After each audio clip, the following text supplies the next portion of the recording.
Madame, monsieur, bonjour, bienvenue sur Alizé Télévision pour votre édition de la mi-journée. Nous sommes le mardi 26 juillet 2016. Débutons cette édition par la grève au Crédit Agricole. Alors qu'une signature de protocole de fin de conflit était annoncée par la direction pour la journée d'hier, les négociations n'ont pu aboutir. Le point principal que représente le retrait de la mesure de remplacement du dispositif de prime de vie chère n'a pas été abordé. Et pour cause, Benoît Leduc, directeur général de la Banque Verte, devait évoquer cette question avec son conseil d'administration ce matin avant de rencontrer les syndicats dans l'après-midi. Avant cette rencontre donc, écoutons deux membres de l'union syndicale. Ginette Lérus et Eddy Galita sont au micro de Cécile Allègre. Faut savoir, contrairement à ça, la direction t'a dit, aïe pour tout bout, parce que vendredi nous bien vrai à coup de presse, il fait nous comprendre dit que il était qu'à entamer on recule par rapport à la dénonciation à prime de vie chère là. Simplement nous rendre compte qu'il n'y a pas tenu à la conseil d'administration. C'est pour ça qu'au moment de la reprise des négociations, nous bien nous compte qu'il faut tenir à la et c'est ça qu'il a cherché à tenir jour là. Nous attendons effectivement que le conseil d'administration soit positionné si ça la direction par les feuilles de route, parce qu'il y a un feuille de route. Et feuille de route là, à partir du moment où le conseil d'administration est validé, normalement, il doit en principe valider retrait à processus de dénonciation là. Et si ça fait réellement, et nous avons la preuve que ça fait, normalement nous devons continuer à négocier sur les autres points à la plateforme de revendication. Rappeler qu'il y a 9 points là et pas nous parler uniquement en problème des 40%, mais nous avons un paquet de nous notamment les conditions de travail qui est éminemment important parce que si les conditions de travail là continuent de dégrader, nous payons pas clientèle en nous, service là il doit attendre nous là parce qu'il y a face à des gens qui sont malades, des gens dépressifs, des gens qui pas en bonnes conditions pour le travail et puis produit et surtout au pays non plus en disposition pour permettre à l'entreprise là chaîne position, chaîne place de leader. Et des syndicats qui se disent prêts à poursuivre la grève tant qu'ils n'obtiendront pas satisfaction sur les 9 points de revendication. Un autre conflit qui dure lui aussi, mais depuis encore plus longtemps. 2 mois que le personnel municipal de Capesterre-Belle-Eau est en grève. Sur les 13 points que comporte la plateforme de revendication, Joël Beaugendre et l'UTC-UGTG n'en sont qu'au 4e. Après plusieurs semaines sans la moindre rencontre, les deux parties se sont retrouvées hier pour reprendre les négociations. Des négociations qu'elles devraient poursuivre demain. En attendant, les services municipaux sont toujours très fortement perturbés. Marc Saint-Hilaire et Eddy Claude Maurice dressent un bilan de la situation. Ils sont au micro de Tessie Césarus et Eddy Elatré. Nous avons dit que c'est besoin de comprendre qu'effectivement, nous avons bradé les revendications à la commune Capesterre, à travers la commune Capesterre, pour uniquement faire plaisir et parler des questions de naufrage. Nous avons effectivement montrer qui côté de naufrage qu'a fait. Tous les points qui y en matière de revendication, pendant que nous avons médiateur là, nous actons, nous signons. Et à partir du moment que toutes les bidets qui viennent à la normale, à un moment là, ça travaille comme on va comme Capesterre. Et compte tenu que c'est qu'à jouer la montre, dis continue à jouer la montre qu'on a fait là. Nous allons faire une proposition ce matin de manière à avoir un peu l'avis, l'approbation du syndicat que nous souhaitons trouver dans sa responsabilité, puisqu'effectivement aujourd'hui les capestériens sont fatigués de cette attente, ils ne disent rien, mais on sait très bien que quand une population ne dit rien, c'est qu'elle est aussi à bout. Nous avons d'ailleurs dès le départ réclamé l'ouverture des services. Pendant que nous négocions, il y a eu le refus du syndicat. Nous sommes arrivés à une compréhension sur un service minimum qui n'est pas très respecté. À Sainte-Anne, l'usine de production d'eau potable de Déhauteur est en plein travaux de mise à niveau. Une visite de ce chantier était organisée hier autour de la présidente du conseil départemental. Josette Borel-Lincertin est allée constater l'avancée des travaux qui doivent s'achever d'ici le mois d'octobre. Un reportage d'Anne-Elisabeth Artsen. Plan de secours en eau potable. Objectif, mettre fin à la problématique des tours d'eau, mais surtout améliorer la situation de la distribution de l'eau. Dès janvier 2016, des travaux d'amélioration et de confortement de l'usine de Déhauteur ont donc été entrepris pour un coût global de plus de 3 millions d'euros. Le conseil départemental, je le répète, est pratiquement la seule collectivité à s'être jetée à l'eau. Dès mon arrivée, j'ai continué, j'ai pris à bras le corps le projet projet qui était initié déjà par un certain nombre d'élus sur le plan de secours. Donc l'usine de Des-Hauteurs faisait partie de ce plan de secours, de ce premier plan de secours. Donc un certain nombre de réseaux, un certain nombre d'usines. Bien sûr, je n'écarte pas les problèmes que nous pouvons rencontrer ici ou là sur les réseaux, mais je rappelle que dans ce plan de secours, nous avons pris aussi à bras le corps le problème des réseaux, puisque nous avons réparé 12 km toujours sur Des-Hauteurs Sainte-Anne, 12 km de réseau pour une alimentation, je dirais, correcte et optimisée. Donc la réhabilitation de l'usine, ce n'est pas simplement la réhabilitation du réservoir, c'est la modernisation et la mise aux normes de toute la filière qui permet le traitement de l'eau, que ce soit le dessableur, le décanteur, les filtres à sable, le produit réactif et bien évidemment, ce qui nous réunit aujourd'hui, la réhabilitation du réservoir de 4000 m3. Cette usine, mise en service dans les années 90 par le conseil départemental et exploitée par le SIAG, alimente une partie du Nord Grande-Terre, mais aussi du territoire de Cap-Excellence. Nous avons de grosses difficultés de distribution d'eau, mais c'est dû au fait que nous sommes en train de remettre à niveau une usine. Eh bien, c'est quand même pour 20 ans. Et particulièrement pour faciliter la distribution d'eau sur Sainte-Anne et Saint-François. Donc évidemment, dès lors que cette usine permet de soulager la distribution de Sainte-Anne et Saint-François, ça permet aussi de soulager les communes qui sont autour, notamment le Gosier, Pointe-à-Pitre, le Moule, parce que quelque part, c'est autant de diminution d'eau, en tout cas de captation qui permettrait effectivement de favoriser ces autres communes. Donc c'est l'ensemble du territoire en fait qui connaîtra une certaine amélioration. D'ici novembre 2016, l'usine sera donc opérationnelle. Elle sera entièrement automatisée et sécurisée et verra sa capacité de traitement renforcée. Cette mise à niveau de l'usine de Des-Hauteurs permettra ainsi de fournir l'eau nécessaire en améliorant ses performances. Ces travaux nécessiteront par ailleurs un arrêt technique de l'usine, entraînant des coupures d'eau de 48 à 72 heures du 26 au 28 juillet 2016. Est interdite à l'Anscola depuis le 13 juillet. Des bactéries potentiellement dangereuses ont été prélevées dans l'eau il y a quelque temps. Pourtant, aucune interdiction n'est visible sur la plage. Aucun panneau n'est visible. Nous reviendrons en fin d'édition sur cette interdiction avec Éric Pommier. Et nous allons continuer à parler de l'eau, mais pour une toute autre raison. L'espace thermoludique René Toribio à Ravenshoed a ouvert ses portes hier. D'abord aux personnes du 3e âge le matin, puis au grand public à partir de midi. Le centre devrait également proposer de l'aquagym et des activités bien-être en plus de la baignade. Place maintenant à notre tour d'horizon de l'actualité dans notre grande région. Nous évoquerons notamment Teddy Riner, porte-drapeau de la délégation française aux Jeux Olympiques de Rio. Mais tout de suite, direction la Floride où une nouvelle fusillade a meurtri les États-Unis. C'est votre rendez-vous Caraïbes. Au moins 2 personnes sont décédées très tôt ce lundi matin dans une fusillade à Fort Myers en Floride. Cette fusillade a également fait au moins 17 blessés. Un enfant de 12 ans fait partie des victimes qui sont âgées de 12 à 27 ans.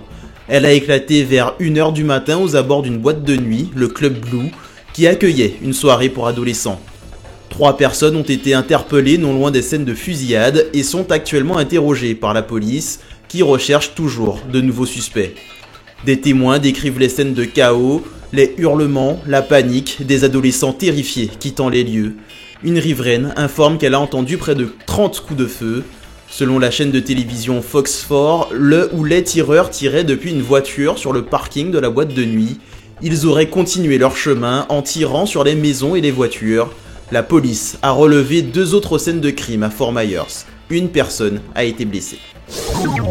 C'est un Guadeloupéen qui succède à une Guadeloupéenne. L'octuple champion du monde de judo, Teddy Riner, portera le drapeau de la délégation tricolore lors de la cérémonie d'ouverture des Jeux Olympiques de Rio, après l'avoir reçu de sa compatriote, Laura Flessel.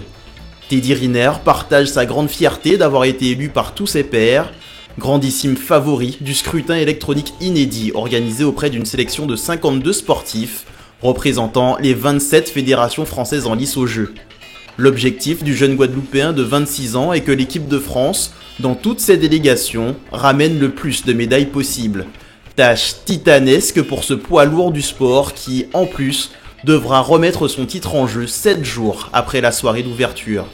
Actualité oblige, le porte-drapeau sera également au Brésil l'ambassadeur de la candidature olympique de Paris aux Jeux de 2024, Foss Poutédi. Une pétition régionale a été lancée par un groupe de citoyens caribéens pour l'amélioration du transport aérien régional. Les initiateurs de cette pétition précisent qu'elle ne vise pas à offenser ou à châtier ceux qui ont contribué ardemment à l'industrie dans la région. Ils rappellent que le transport aérien est très sûr dans toute la région et a réussi à maintenir l'accessibilité dans tous les États membres de la communauté de la Caraïbe.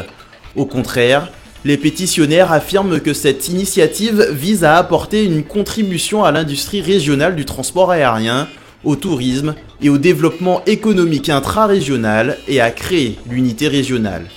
Il est un fait qu'il est souvent plus abordable pour les populations caribéennes de voyager en dehors de la région plutôt qu'à l'intérieur. Pour les pétitionnaires, c'est le prix du transport aérien qui est beaucoup trop élevé pour permettre un véritable développement de la région. En conséquence, les amitiés dans toute la région se sont détériorées, les familles restent séparées, les citoyens sont encore isolés, les événements et les festivals sont sous-développés. Les pétitionnaires appellent à ce que des solutions soient trouvées par les différents gouvernements. Si vous voulez signer cette pétition, rendez-vous sur le site www.change.org. Le Tour de France à peine terminé que vous pourrez bientôt vous plonger dans le Tour cycliste international de Guadeloupe. Pour sa 66e édition, la course débutera vendredi par un contre-la-montre dans les rues de Pointe-à-Pitre. Éric Pommier a rencontré les organisateurs du Tour dans la dernière ligne droite des préparatifs. À la tête du comité de cyclisme depuis 2013, Philibert Moueza connaît bien les rouages de l'organisation du Tour de la Guadeloupe. Chaque année, il faut repartir d'une feuille blanche pour relancer la machine. Pas un détail ne doit échapper à l'organisation pour que la fête soit belle. Cela dure depuis 3 ans, avec la même motivation. C'est une grosse manifestation, mais je crois que c'est beaucoup de plaisir aussi à l'organiser. C'est vrai, il y a du travail, mais nous sommes des habitués, nous sommes des chefs d'entreprise. Un certain nombre d'entre nous, nous avons l'habitude des rendez-vous importants. Et puis, depuis 2013 que nous sommes là, je dirais qu'on est rodé. C'est plus de plaisir que de difficulté. En tout cas, j'espère que ce tour sera l'un des plus beaux par rapport au plateau que nous aurons, ce que vous allez pouvoir découvrir demain. Cette 66e édition annonce une affiche intéressante. Pas moins de 9 équipes invitées, soit tous les cyclistes confondus. Un peloton de 150 coureurs. Cette 66e édition joue la carte de l'innovation avec des objectifs bien précis. Le Tour doit tenir en haleine jusqu'au 7 août. Il nous faut améliorer que ce soit en matière de tracé parce que il faut que le Tour soit toujours à rebondissement, qu'il y ait du spectacle, que les cyclistes arrivent à s'exprimer, que les spectateurs prennent du plaisir. Donc il faut effectivement se servir des années passées pour améliorer ce plan-là. Et puis en matière de niveau même de la compétition, on essaie année après année d'avoir des équipes qui nous procurent ce spectacle-là. Côté nouveauté, le Tour présente un prologue qui prendra le départ à Bergevin sur un circuit fermé avec une arrivée classique à Pointe-à-Pitre à la gare routière. L'occasion rêvée pour le public guadeloupéen de vivre intensément l'exercice du contre-la-montre. Les derniers coups de pédale se donneront à Basse-Terre au Quai Lardenois, des spécificités dont l'organisation a la maîtrise. Il y a quelques améliorations à apporter dans l'organisation. C'est pour cette raison que nous travaillons ces jours-ci sur ces améliorations pour qu'il n'y ait pas de faille. Mais sachez bien que même quand on se met à 100%, il y a toujours quelques ratés. Déjà, nous disons au public de nous excuser pour les ratés qu'on aura, mais nous faisons le maximum pour qu'il n'y ait pas de ratés. Nous, on a une commande, c'est faire en sorte que le Tour ne se joue pas la première ou la deuxième étape. C'est une première chose. Donc, par rapport à l'an prochain, on espère que, ça peut ne pas être ça, mais que le Tour se joue le dernier jour, avec un écart qui sait de 15, 30, 40 secondes. Et à ce moment-là, je pense qu'on aura beaucoup de suspense et un beau tour, quoi. Autre innovation, la présence des anciens coureurs qui ont fait la notoriété de ce tour. Claire Valentin en tête de peloton, c'est le parrain de cette 66e édition. Chaque arrivée sera marquée par la présence d'anciennes gloires du cyclisme, une plus-value qui ne manque pas de braquer, surtout que cette année, la 66e édition doit dévoiler le successeur de Boris Carène. Et on connaît désormais la liste des engagés pour ce 66e Tour cycliste de Guadeloupe.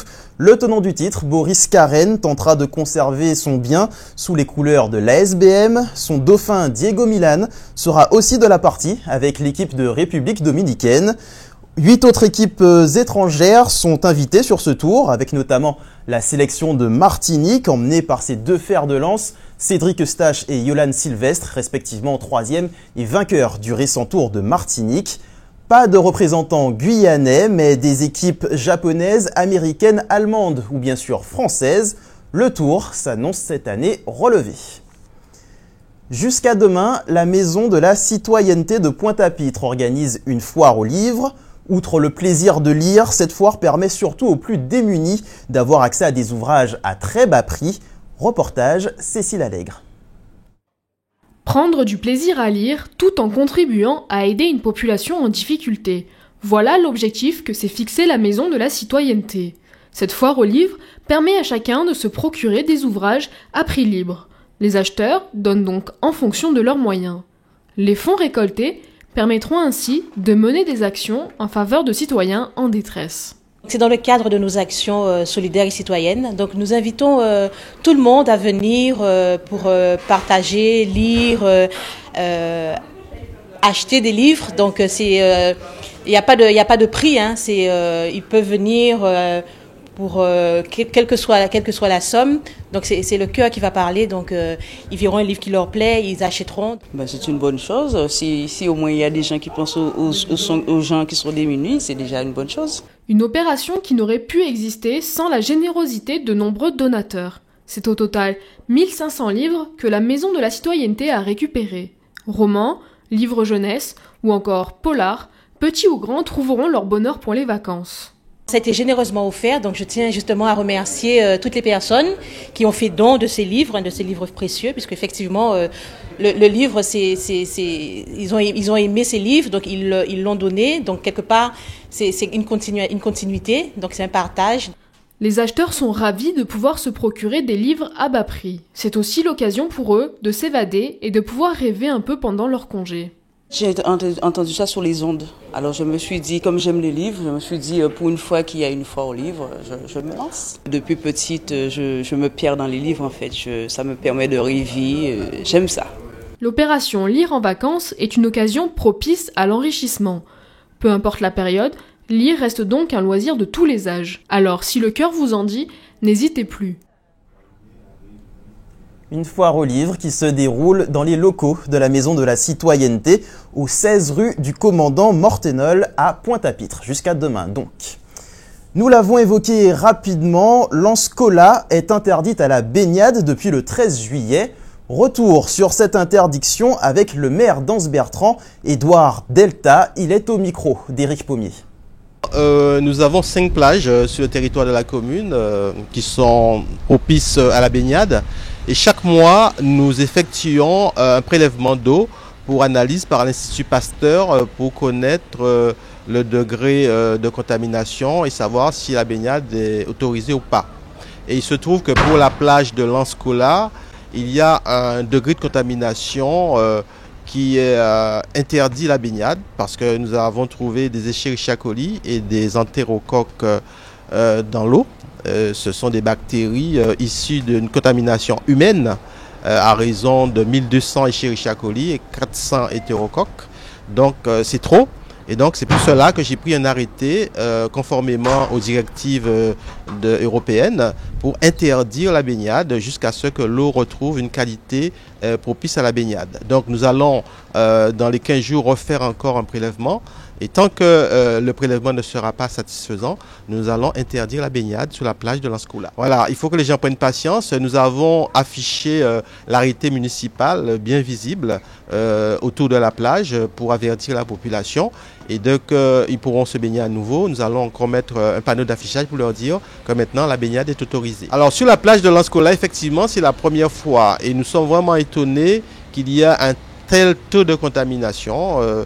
Mais nous en prenons acte et nous allons mettre en place des mesures pour protéger la population. Et quelques mots sur la météo de cet après-midi. Comme depuis quelques jours, le soleil alternera avec la pluie. Sur tout le territoire, ou presque d'ailleurs, seuls Basse-Terre et la Désirade devraient être épargnés par les passages pluvieux. C'est la fin de cette édition. Dans un instant, votre magazine Maison à vendre. Quant à moi, je vous retrouve ce soir à 19h pour un nouveau point sur l'actualité locale et régionale. Bon appétit si vous passez à table et excellent après-midi sur Alizé Télévision.